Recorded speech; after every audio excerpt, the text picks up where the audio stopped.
नमस्कार फ्रेंड्स, स्वागत है फिर से एक बार संजीवनी हेल्थ केयर एपिसोड में। आज हम डॉक्टर साहब से कुछ और अलग टॉपिक पर चर्चा करेंगे। तो डॉक्टर साहब, एक क्वेश्चन आता है आयुर्वेद में कि इसे वात पित्त कफ बहुत बार सुनने को मिलता है। तो क्या है वात पित्त कफ, इसके बारे में थोड़ा सा बताइए हमें, हमारे ऑडियंस को। सारे ऑडियंस को मेरा नमस्कार। आपका क्वेश्चन है कि वात पित्त कफ क्या होता है? क्या होता है जी। हमारा शरीर जो है वात पित्त कफ इन तीनों दोषों पर जो है सो आधारित है। और हम लोग आयुर्वेद में जो चिकित्सा करते हैं इन्हीं तीनों दोषों को करते हैं। सही मायने में कहिए तो ये तीन दोष जो है तो हमारा वात पित्त कफ जो है चिकित्सा इसी पर आधारित है। आयुर्वेद में जो चिकित्सा है वात पित्त कफ इन तीनों दोषों पर आधारित है। और इन तीनों दोषों को इस तरह से देखते हैं, जैसे हमारा आदमी का जो है सो मानव का हमारा प्रकृति जो है सो तीन प्रकार का प्रकृति होता है। कोई आदमी जो है सो कफ प्रकृति का होता है, वात प्रकृति का होता है, कोई पित्त प्रकृति का होता है। तो कहने का मतलब हुआ कि किसी का दोष जो है सो वात ज्यादा प्रकोपित हो गया या पित्त प्रकोपित हो गया, किसी को दो दोष प्रकोपित हुआ, किसी को तीनों दोष प्रकोपित हो गया।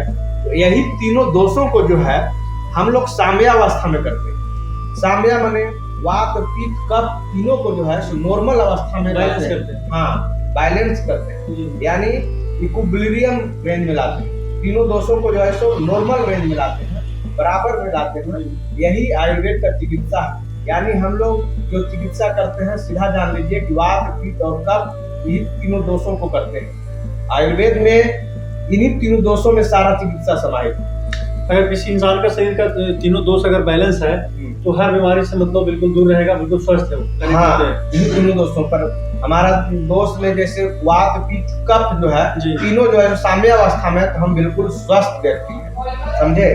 और पंच तत्व कहीं इस ब्रह्मांड में जो पंच तत्व है वो भी तीनों दोषों में समाहित है। अब कहिए कि जो है पंच तत्व जो है इन तीनों दोषों में कैसे समाहित है ये भी बता देते हैं। क्षिति जल पावक गगन समीरा पंच तत्व रचित अति अधम शरीरा। यानी कहने का मतलब हुआ कि पंच तत्व जो है सो से निर्माण हमारा अति अधम शरीर हुआ है ना। और यह पांचों तत्व जो है तो महाभूत जिसको कहते हैं पंच तत्व, यह तीनों दोषों में समाहित है। वात पित्त कफ में समाहित है। जैसे में सुन लीजिए, वात में जो है सो आकाश और वायु समाहित है, अग्नि में जो है सो पित्त समाहित है, और कफ में जल एवं पृथ्वी समाहित है। यानी तीनों दोषों में पांच तत्व समाहित है। इसी पर हम लोग चिकित्सा करते हैं। अब ब्रह्मांड में ये पांच तत्व मिलकर के हमारा शरीर का निर्माण हुआ है। डॉक्टर साहब, एक क्वेश्चन और है कि हमारा शरीर की जो रचना है किन धातुओं पर आधारित है, इसको बताइए। हमारा शरीर जो है सो 7 धातुओं पर रचित है। हमारा शरीर का जो स्ट्रक्चर है 7 धातुओं पर जो है सो इसका रचित किया गया। 7 धातुओं से मिलकर बना हुआ है। हाँ, 7 धातुओं से मिलकर के बना हुआ है। तो 7 धातु हो गया, जैसे पहला हो गया रस, रक्त, मांस, मेद, अस्थि, मज्जा और शुक्र। 7 धातु हो गया। हाँ, रस, रक्त, मांस, मेद, मज्जा, अस्थि और शुक्र, यह 7 धातु है। और 7 धातु का अंतिम धातु जो है उसका सार भाग जो है सो ये हमारा जो है शुक्र धातु होता है। जिसका जो है सो शुक्र धातु मजबूत होता है, प्रबल होता है, उसका जो है सो चेहरा जो है सो ब्राइटनेस होता है। यानी जो है सो लाइटनेस माने जिसका कहते हैं कि यह सर ओजस्वी आदमी है, माने उसका शरीर देखने में बलवान, पुष्ट, हष्ट पुष्ट लगे, चेहरे पर चमक रहे, समझिए कि उनका शुक्र भी बहुत मजबूत है।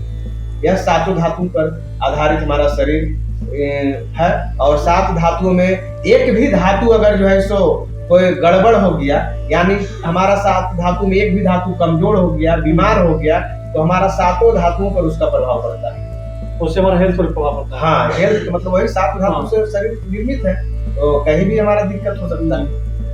बहुत बहुत धन्यवाद डॉक्टर साहब इतना इम्पोर्टेंट इन्फॉर्मेशन देने के लिए। तो दोस्तों, जैसे आपने जाना कि इस डॉक्टर साहब ने हमारे 2 क्वेश्चन का बहुत ही सटीक जवाब दिया।